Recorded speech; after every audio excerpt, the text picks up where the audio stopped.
You are listening to the F11 Photography Podcast.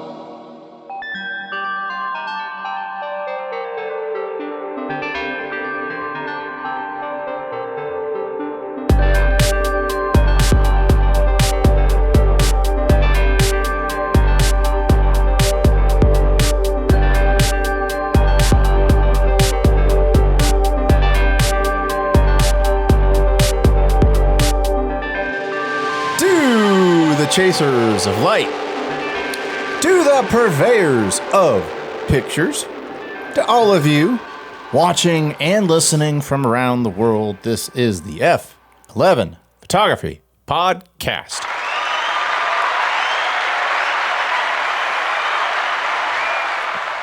I am your host, Kevin Deal, and this guy over here is your other host, Mr. Brandon Gorey. How we doing, folks? Welcome back to the F11 Photography Podcast. Yes, we have had a long absence. Brandon and I both have these things called lives, and we got busy. I got sidetracked doing stuff, and Brandon got sidetracked doing stuff, and while we try to put this pod out every week, it's been like 3 weeks, man. It's been a long time. So we are going to get caught up, and we're going to record multiple podcasts, and got to get back on track. But we thank each and every one of you who do watch and listen to this pod. If you watch this pod or you stumble upon this pod and you are on YouTube, we would appreciate it if you could like and subscribe. And for all of you who are listening on Apple, Spotify, and all other major podcast platforms, we thank you as well, and we welcome most of you back because most of you came over from there. But if you're new, we would recommend it if you followed along as well and subscribe to the pod. So what have you been up to in the last 3 weeks, Brandon? Well, the last 3 weeks, I've been doing a lot of work on the personal business. It's called Illfound. We do concrete home decor, and so our biggest trouble, the recent big trouble, is our manufacturers for the silicone molds to make our products. And I'll just give you a little example here. We've got ourselves a nice concrete puck coaster that my coffee's sitting on. And here's another one, proprietary design made by me and my brother in-house. So we've been trying to move away from Chinese manufacturers for our silicone molds because they can't sign NDAs. So because they have to sell your design to somebody else. Because if we keep working with Chinese manufacturers, our stuff, which we design and we put a lot of hours into, is going to end up on Temu and Alibaba. So we finally found a Western manufacturer, and they honor NDAs. So that's been the big new thing. We've got a couple new ideas coming in.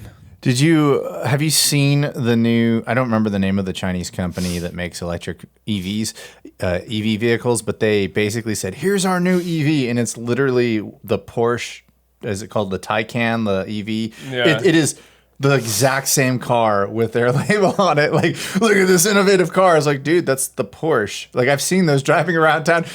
Just to have a little bit of commentary on NDAs in China. Oh my gosh. There's been a bout of massive complaints for intellectual property infringement on Etsy. So if you're a 3D artist and you're selling posters and files for print on Etsy or anywhere online, China doesn't give a fuck. They can copy that from any website and start selling on other platforms, and there's nothing, like, doesn't matter what lawyer you have, China can do that because they don't honor our laws. So it's a huge problem on the internet, and my brother and I are like, okay, the last thing we want is a really sick proprietary design that's going to generate a lot of sales to just be thrown around by people in China.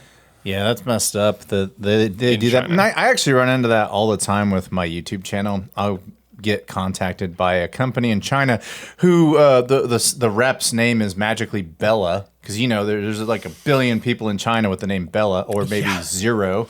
They come up with like an American sounding name, like we have this new like LED panel light that we want you to review, and you end up getting it, and it's like, this is just like so-and-so's, it's just rebranded. And so they couldn't give 2 fucks less about intellectual property. Yeah, it's like how many tripods can you get on Amazon that are all the same price, same exact look with just different logos lasered into the aluminum frame. It's crazy. It is crazy. Well, just food for thought. If you decide to start a company and you do manufacturing, think about NDAs. That's an important thing. So we are going to go to today's sponsor, and then we're going to get into the meat of today's episode. Today's episode is sponsored by Gamut. Are you looking for world-class cinematic video LUTs? Check out Gamut. Whether you're shooting on Sony, Canon, Panasonic, Nikon, DJI, or Blackmagic, their conversion LUTs bring all your footage to the same starting place. That's right, if you're shooting a wedding and one of your cameras is Canon, and the other's Nikon, the footage will all end up looking the same. And don't worry, Fuji users, help is on the way. I've actually been in contact with Gamut, and they're telling me that they are working on LUTs for Fuji. They also make creative LUTs that are catered toward weddings, commercials, editorials, and YouTube projects. Gamut now also offers movie barcode generators. Want to create your own movie barcode? Well, now you can by using their entirely free movie code barcode generator. Use that generator to build out palettes and barcodes for your films. Go to gamut.io to check out their insanely generous holiday offerings, and I'll leave a link in the description of this pod.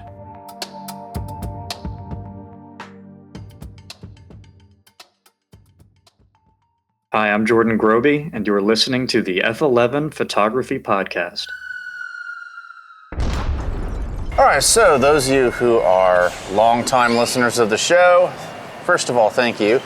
And you may remember that back in the fall, late summer of 2023, Brandon and I did a swap episode where he let me use his Nikon Z6, which may very well be the worst example of trying to get somebody to get excited about Nikon mirrorless due to the fact that it has very inferior autofocus. It was so poor they had to make a Z6 Mark II. Is this an intro to the episode? What are we doing here? What is this? I'm just giving Brandon shit for his Z6. But thankfully, Brandon decided to get a new camera because he saw that inferiority of the Z6. And what are you going to let me borrow today, Brandon? What am I going to be using? Today, Kevin, you are using the Nikon Z8. Ooh, the Z8. Now, I'm excited about using the Nikon Z8 because I'm a Canon R5 user, and there are rumors that the R5 Mark II is going to be announced soon, maybe in the next month or two, and they're going to have to react to this. So I'm excited to see how this camera performs. It's going to give me a little bit of insight as to how maybe Canon is going to address the new R5 Mark II. Now, sweet. Now what am I using today? Brandon is excited about using the most in-demand, overhyped camera in the history of cameras, and that is the Fuji X100VI. So with this guy, I was able to get a hold of one before most people. I don't know if that makes me cool. Probably just makes me lucky. But you can check out my review. I'll put the card up above. You can check out a review. I'll put a link in the description below. But in today's episode, we're going to shoot street photography and see how we like the camera. So we're going to show each other how to do some very basic things. I mean, we can't really get the job done without the exposure triangle being explained at the very least. So what can I expect shooting on that Z8? You can expect really quick focusing, really, really nice tonal ranges, and you can expect a fantastic electronic viewfinder. For street photography, it's really good. The focusing system is fantastic, and the black and white rendering, the monochrome on Nikon is just beautiful. It's quick. You can do all your triangle adjustments with literally with one arm, one hand, and this should fit into your palm and just work for you. It's very, very intuitive. Well, this camera will make you vote for Bernie Sanders, okay? And it'll make you want to go get a latte. And it'll make you want to use vegan straps, like vegan leather straps. Because, that's just how this... Oh, okay, I'm just messing with you, man. So this camera is actually really cool for street. One of the cool things about it is in addition to having an electronic viewfinder, it also has the optical viewfinder, which allows you to see things in real time, just look through a window and anticipate stuff as it goes through the frame. The other thing that's cool about this is that it has the built-in ND filters. So if you're the type of person who wants to freeze your beautiful scene, but maybe blur motion as it goes by, you have built-in ND filters on this. It changes the way you shoot versus other cameras. You don't have to use a ND filter on the front and then have to take it on and off when your lighting changes. You can simply push a button and then 4 stops of light changes. So we are here in the streets of Austin, and we're gonna do some street photography in this swap episode. All right, so now that you're holding it and you're looking like a stormtrooper that can't hit anything, what are your impressions of holding it? So light. At first, I almost kind of missed the Z8 already, but it's really, really light. So I think I'm gonna end up enjoying it in about 2 minutes. I just need to adjust. Awesome, so do you even know how to turn it on? It's on. It's on, okay. How do you adjust the exposure triangle, Brandon? Have you figured that out yet? Well, it looks like it's just a 35mm SLR, so is this your frame rates right here? That is your shutter speed, and if you pop it up, that's your ISO. So pull that up and then turn the dial. Yeah. That's your ISO. Wow, that's so tactile. And then pop it down in order to do your shutter speed. And then your aperture is on the lens. Right. Okay. Okay, now. Oh, I see. Okay, so now go ahead and put your eye in the viewfinder to take a shot. Hold up, I'm gonna get down to 2.8. Do you see an electronic viewfinder? I see an EVF. Okay, cool. Now, where your middle finger is, right here, flip it. And now you're in the optical viewfinder. Does that make sense? Now, you see in the optical viewfinder, you can see your settings. All your settings, you can even pull your histogram up on the optical viewfinder, so you can see everything. So it's just like shooting on an old DSLR. Dang, that's kind of hard. It's been a while since you've seen things in real time. It's honestly so refreshing. Beautiful.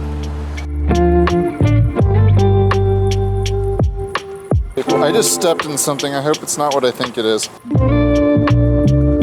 I'm a quick street photographer. As soon as I see something, I have to like lunge at it.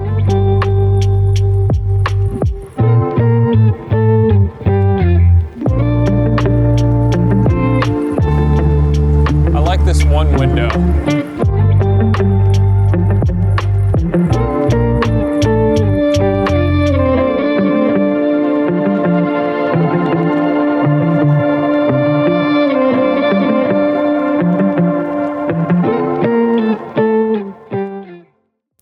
So you saw Brandon shoot his shots on the X100VI. Here, you can hold it while you talk about it. Tell me your thoughts about shooting on the X100VI, because you're so used to that whole, mirrorless, interchangeable lens type of camera.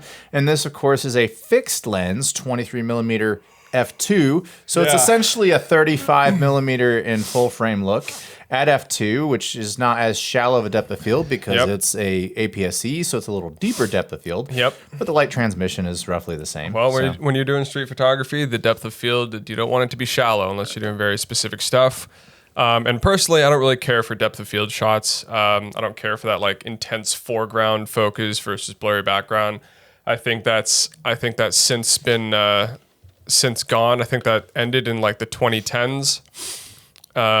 Thank goodness, because bokeh is... Who gives a fuck about bokeh? Anyways, now that that's out of my system... Like a lot of people. I know. A lot of people watching. Go on. Oh, the bokeh is so cool. There's circles. It's like... if you have to rely on bokeh to make your subject look anything special, then you're not even shooting the subject. You're shooting the background, and that's not in focus. Anyways, I digress. Be and foremost, my first impression with this camera was it is not meaty at all. I might just be reiterating what I said in the video. But something that really bugged me is unless you use a preset, or B, bake in your own processing settings like contrast, S-curve, etc., or sharpness for that matter, the photo is going to come out incredibly flat. Well, you're talking about black and white, and that is across. Across, like, I'm a black and white snob, and I've shot Fuji across, and I just don't like it because it's so flat. It's just a very boring black and white, and I love Fuji for their color. But when it comes to black and white, like literally the very first thing, like I'll shoot in across while I'm out. I'll shoot in RAW. Yeah. And like the first thing I do when I get into Capture One is I just start throwing my styles on it to make it look the way I want it to look, because I just don't like across. I think it's a boring black and white. It doesn't matter if you do with a red filter, a yellow filter, or a green filter. Across is just boring. There, I said it.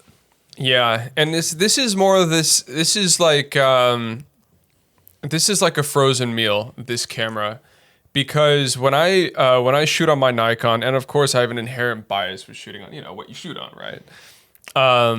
I know what the images are going to look like. I know how I can edit them and how I can approach them. I can see the final product as I'm shooting a very standard color profile. I even have a lot of my color profiles on Nikon flattened just a little bit because I know the color science really well. Color science is like it's my kettle of fish. I love it. It's my cup of tea. With this camera does so much of the lifting for you in camera that it's kind of upsetting.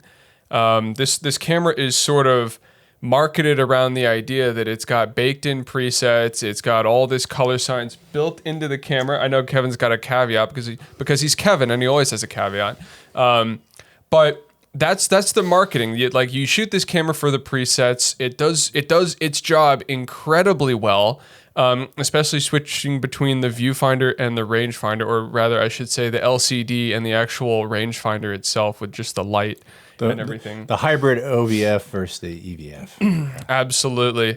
I would never use the the OVF, the non-LCD. Mm-hmm. Yeah, I'd never use that on this because the lens kind of clips into it and the framing's not exactly right, and it's a slower camera as is. So if I need to take a shot that's unfolding, I need to take that shot. I don't have time to dick around with, it's a more genuine way of shooting versus I need to get this shot because I don't want to wait another 5 minutes, Okay, so just so I'm understanding you correctly, you're saying that it does a lot of the lifting for you and you feel like you can't program stuff on your own enough.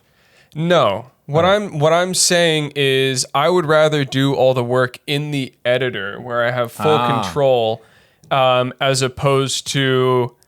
Okay, here's the thing, is when I shoot a photo and it's flat, it's consistent across the board, and I have a control point that I can start with, a base of reference. With this, if I go through a bunch of photos and I'm shooting them in different profiles and different presets and going, I want to do this preset, and say I load them into my computer and I start editing them, I don't want them already processed. It kind of messes with how I want to approach the photos. I'd probably end up changing them all to a base profile in any case, so I had a neutral start. So I got a frame of reference. Okay, I'm going to do these more of a teal and orange. I do these more of a high contrast black and white. And then these photos, I do just a warm grade all around instead of having to de-engineer and then re-engineer. That's just my comfort zone. All right, so I do have a counterpoint to that, and it's something that you wouldn't know because you didn't have enough time with the camera to know this. Okay. There have the presets built in. You also can, from scratch, create 7 of your own presets, so you could make a flat profile to start with, and when you import it in, it'll import your preset, and it'll give you that flat point. So you can do it. Is that for RAW? Or is yes. It's still for, okay. It's well, for RAW. okay, for RAW, for RAW, I think you would just, in Capture One, I think you just do linear curve is kind of the flat response in that. Okay. So you would just turn off the film simulations and just go to nothing. Right. So it's interesting because they boast more control over your image with this camera in camera, but for me that's a lot of lack of control because it's already got me cornered and I have a limited set of parameters in post-production. See, the reason why I like the camera is because I like to spend as little time in post-production as possible. I like to go, this is what I saw. This is kind of the artistic flair I want to put on it. I want it to import into my RAW editor that way. And so when I get into my RAW editor, I'm like, cool, I just save myself 90% of my work. I just have to spend 10% of my time tweaking out a little bit of white balance, maybe lifting the shadows a bit because I was trying to preserve maybe some highlights. So I slightly underexposed on purpose. Maybe I pull that exposure up while preserving highlights. That's just kind of my way of doing things. And so it's just, I think the point here is based off of the style you like to do, whether you're a pre or a post type of person, this camera could appeal more or less to you. Yeah, and that's what I've seen everyone who uses this camera use it the same way, right? It's They don't use it so that they can go in and edit it. You know, they use it so that they can go into the street, and it's a tool. It's an in-house Lightroom in your hand tool that you can take photos with and export. This camera was not built so that you can dick around in an editor. This camera was built so that you can bring the photo to life on location. Clearly. So that you can walk around wherever you're going to be, and you can bring your photo to the profile that you want it to be. They even have the ability to transfer the JPEGs to your phone so you can just upload them. Exactly. Yeah. Exactly. Now, I want to talk about what I loved about this camera. Everything that I truly enjoyed about this camera. Number one is the portability. It's not going to get much more portable than this for what this can accomplish. Well, that's actually pimped out too, because everybody tricks their cameras out. This is what you could actually have this camera. Just put a cap on. Yeah. You could actually have this camera transport out. Well, I'm missing the ring, but basically Right. you could have it transport that small. I got to pick up the ring now. Right. So you can see this, like compared to the size of my head, my hands are pretty big. So yeah, head's small. I'll just let you screw that stuff back on. But yeah, what I loved about the camera is how portable it was. What I really liked about the camera is how much fun it was to use. For professional work, for actual street photography that I would want to hang up on my wall, I would not use that camera. I think I'd use a Leica. Yeah. I would go buy a Leica if I were a professional street photographer. Yeah, But it's this. I'd use my Nikon Z8 because it's phenomenal. I don't mind the bulkiness, and I don't care about being discreet or not. But this camera, what this camera really does well is if you love the process of shooting, if you love the journey and you're not working for the destination, this camera, I think, serves an immense purpose. It captures everything that a photographer loves in terms of the process of shooting. It's a slower camera in that it's not super responsive, and the ergonomics are a little bit more pensive, a little bit more patient, which, you know, there's a whole market out there for that. I'm not necessarily one of those guys. I try to shoot quickly. And I like that this camera, like shooting on an SLR, a 35mm SLR, it slowed me down and it made me think about the shots I was taking more. And it let me work with the presets a little bit more. So I did work with the presets. I did alter the black and white. Kevin showed me how to change the contrast in the black and white so that I could actually see the shapes of the shadows I was shooting for. And I think that was so much fun. Yeah. Well, so what's interesting about this camera, and Brandon brings up a good point. I think that the marketing, like the people who buy this camera versus the people who I think would benefit the most from this camera, aren't compatible. So I'm in some groups, some Fuji groups with people who like buy the X100VI or are looking to buy the X100VI, and they're just like, yeah, so should I really get it because it has IBIS? What is IBIS?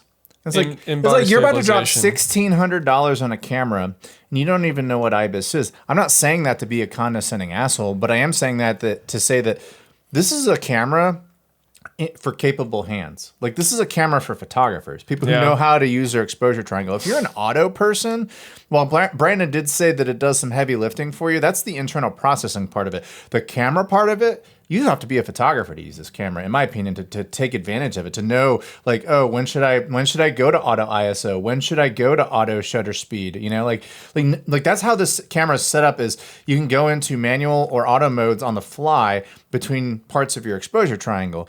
And if you know what you're doing, you know, you can do that. And then I programmed on the back, I programmed my ND filter on there. Sometimes it's like, oh, I'm going from the shade to the sun and I want to very quickly take a picture. I hit a button and boom, 4 stops of light, gets darker. I'm in the sun. I take my picture. We shot on a cloudy day, so I didn't really get to use the ND filter. Light was kind of similar across the board. Yeah. Were you going somewhere with that? I was trying to think, like, I wish the shutter was a little bit more apparent. So it's so quiet for that the you could first not... 10 minutes, I was pushing down halfway and I thought it was taking the photos. Here, let me see if I can. I can hear that, but it's Barely. like it's like a paper like. No, when I sliding. first got this, I was like, I forgot it was a leaf shutter. You know, like Yeah. I mean, I knew it was a leaf shutter when I researched it, but I forgot it like the first few seconds I started shooting it. I'm like listening for a clunk of some kind. Yeah. And it just wasn't there. I thought it was an electronic shutter, and so that's kind of one of the cool things about this. Now there are advantages of a leaf shutter, especially if you're using flash. You can get a much more controlled look with flash with a leaf shutter versus having a mechanical shutter with the 5 or 6 little parts of the curtain that open up at different times. So Yeah. having a shutter sync speed and all that. But yeah, I mean, overall, your conclusion was you thought it was a fun experience to shoot on it. You never buy it, and for street photography, you'd probably go with something else. Pretty much. That pretty much sums it up. Yeah. But I did enjoy the process of shooting it. Yeah, I think that, honestly, I think this should be about $1,000 camera. Right. That would make sense to me. Yeah, it's a $1,600 camera. Now, I needed a street photography / vacation camera, which is why I bought it. Mm-hmm. And I think this is perfect for what I do for street photography and vacation. But I would also make the argument that the majority of people, the majority of the people who buy this camera, this probably isn't even the best camera for them. So this is a good second or third or fourth camera for somebody. They would probably be better off, and I can't believe I'm saying this, they'd be better off buying a Sony a6000 or something in that range for what it is. It's a better processor, it's a better sensor, it's a better camera, it's a quicker camera, it's a more professional camera. And I would make the argument on the Canon side of things that a Canon R8 has way better autofocus. Then you have the interchangeable lenses. You could use the 28, the 35, the 50, or the 16, and you could have and the lenses are like this big, so you could have an entire street photography multi-lens setup in a little messenger bag along with that R8. So Or the Nikon ZFC for that matter. yeah, of course, that was what it was made for. And there's rumors that Canon is coming out with their response to it. So we'll see. But right now, everyone's like, "Well, why did you buy it then?" I said, "Well, it is a good camera. It's cool, but I could also sell it for a profit right now. I've had it for 2 months." You know what I've noticed, and this is completely tangential, is that in every movie and every TV show I watch, whenever there's a professional photographer or like a detective, anyone using a camera, it's always a Nikon. They're always Nikons. Well, speaking of Nikon, I'm going to try a Z8 right now. All right, so I'm holding a Z8, and I opted for the 24-70 f4, which on a day like this means I'm probably going to have to bump up that ISO with an f4 lens, but we'll see. So let's see, turn it on. Okay, that's so far so good.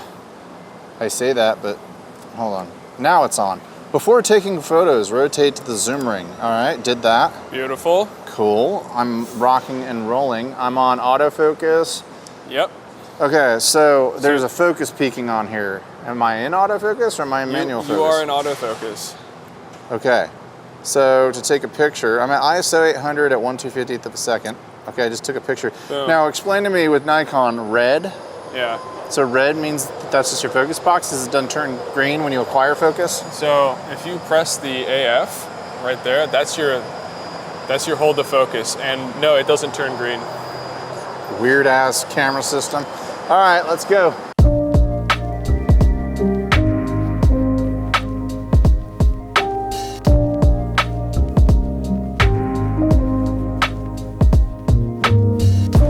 Oh, here comes a guy. This will be fun. I'm gonna see if I can get this I'm gonna see if I can do this, pull this off at an 8. Ooh, with a car. Come on, come on, come on. I got a blurry guy in a frozen scene. That's my style. Yamaha, wannabe Vespa. Go after these birds. Go! How good are you, Nikon? I heard these are bird cameras. Let's find out.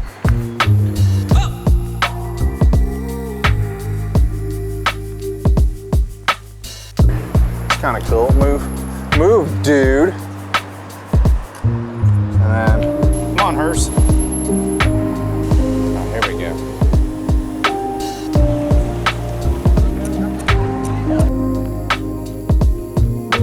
I'm gonna do this in the viewfinder. Bikes only.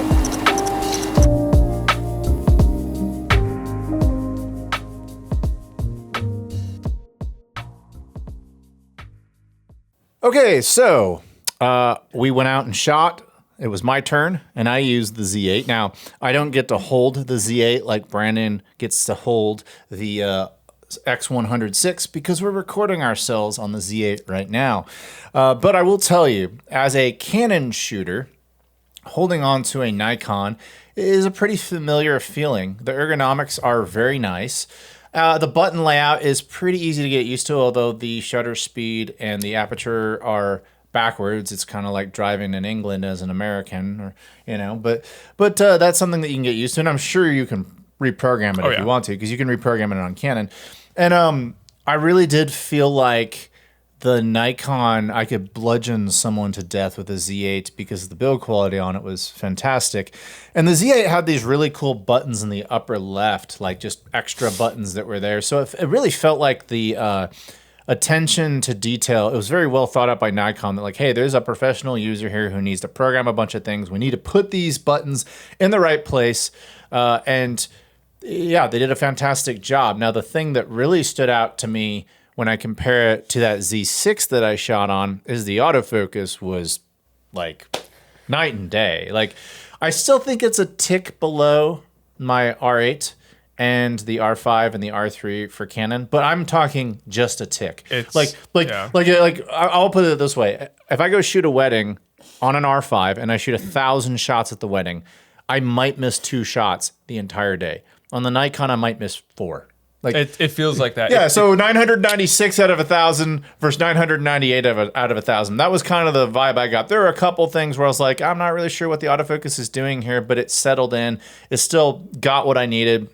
And I found that any real issues I had shooting the camera were simply the fact that it just got put in my hands seconds ago. My brain wasn't tuned into where things were and how to react in certain situations with the camera. It was all me, like the issues that I found with it. And, what it told me is, what I tend to preach to people, which is if you are a capable photographer, I could go shoot on a Sony right now. I could go shoot on my Canon right now. I could go shoot on any Fuji right now. I could go shoot on any Nikon right now. And the Z8 definitely proved that to me. Within seconds of putting the Nikon in my hands, I was like, yeah, let's roll. Now, the thing that kind of screwed me up was it turns red on the box when it's locked in. Mm-hmm. Yeah, see, that totally screws me up because on Canon, when you have a red box, that means that you're missing focus. Mm-hmm. And so the mentality of, it either means that it's having a hard time acquiring focus or I'm within the minimum focusing distance of the lens and it can't acquire focus. So Nikon going red just totally screwed me up. Like the whole time I was like, am I in focus? I think that's a programmable thing. And with different focus modes like autofocus, where it'll give you a wide selection, you'll see a bunch of little selective green squares. They'll go green in that instance. But I think that honestly might just be a preference where it just says like, autofocus indicator, like turn green, and you can just turn that on. Right on. Well, Brandon shot on that 23 millimeter f2 for the X100VI because that's literally all you can do unless you get the attachments for the 28 or the 50 mil, which by the way, I ordered the 50 mil attachment for it. I hope. Really? Yeah. So I found some gray marketplace in Japan that'll do it for about half the price. Is that about like what, 73 millimeters? No, it's like 50. Oh, yeah. Okay. It's like going from the APS-C. Like. I think it presents as a 50. So I think it's more like a 35, and then it goes to a 50. I gotcha. I could be wrong. I'm about to find out because it's coming in from Japan. But it your aperture supposedly stays the same and all that. So it's just like a teleconverter. That's all it is. But it's a very well built teleconverter. It's actually like $400, and I found it for like $130. What? I found it for like $130 out of a gray marketplace in Japan. So I was like, all right, I'll do that. I'll wait a few more weeks. So wow. Anyway, right. to my point, it was an overcast day as you saw. Yeah. And I used a 24-70 f4, which an f4 is somewhat bright enough for an overcast day, but there were people jogging by and stuff like that. So it actually did test out the high ISO capabilities of the Z8. And that might have been the thing that stood out to me the most about that camera, is how beautiful the color reproduction was and how clean the files were at higher ISOs. I would have to double check the settings, but I was definitely getting into the thousands on the sure. ISO, Okay. Especially when we get into shaded areas. And I mean, I looked at the files and they look clean. I didn't really feel the need to go in and use any noise reduction software. Of course, I'm probably the worst person to ask that to because I don't care about noise reduction. I actually like grain and noise. I think sometimes photos are too clinically sharp, and I'm actually starting to shift my mentality toward making my photos softer. So doesn't bother me. But I also found that the Nikon did a very beautiful, clean reproduction of files. And I know where Brandon's coming from, what he was talking about with the X100VI and how he wants a nice, clean, flat starting, but still desirable looking starting point. The Nikon, right off the bat, the files were very clean, very easy to work with. And I just thought it was a fantastic experience shooting on the Z8. Is there anything you want to tell a viewer who's considering a Z8 that maybe something that they didn't see in the video, something that I didn't discover, maybe to get them kind of pushed over the edge to move toward that Z8? See, I'm not a techie guy, you know. I need three things in a camera. I need the autofocus to work really damn well. Which is why I scratched my head over the Z6. Go on. Yeah. I was making $40,000 a year when I bought the Z6. Okay, let's calm down. What else do I need? I need ergonomics. I need the camera to work in hand. I don't want to think about what I'm shooting.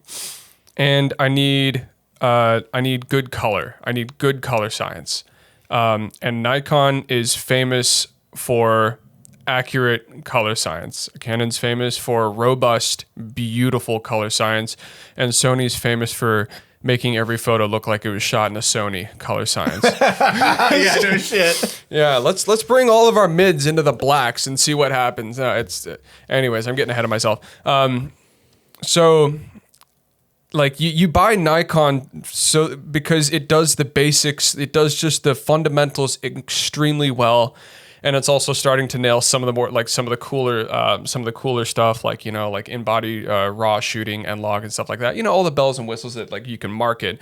It does the foundational stuff incredibly well because I love going in post and color grading myself. So that's kind of like the reason I buy Nikon. And like Kevin was saying, is like all the bells and whistles, everything you need to change is no more than 1 or 2 buttons away. You need to change the speed, like your shooting speed from single to high. It's literally built on top of the camera. You need to change timers, built on top of the camera. You want to change ISO, everything's built on top of the camera for ISO. We hope. Yeah, but all that stuff, you need to change white balance, everything. You've got an assignable menu. Boom, boom, 2 clicks of a button. So everything that you need is either you can do with a single hand on the camera, you don't need 2 hands, or if it's something more technical, you use 2 hands. And that's just incredibly fast for me. So that's kind of what I need out of a Nikon, and that's where it delivers. I don't want to have to go through the menus and go like, oh, this is some cool thing that I'm going to use for 1 shoot out of 100.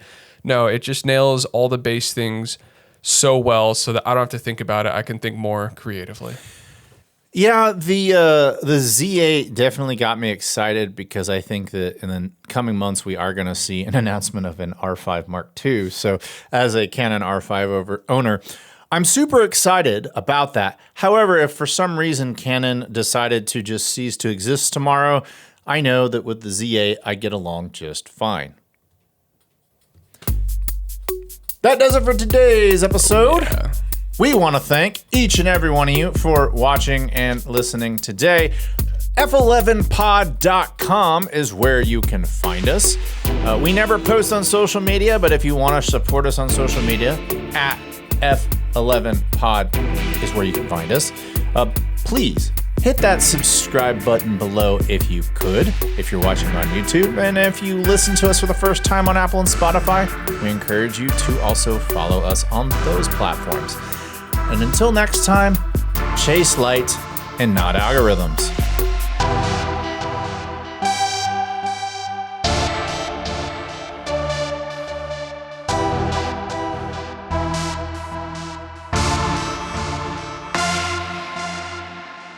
Thank you for listening to today's episode. For more more information about this podcast, go to www.f11pod.com.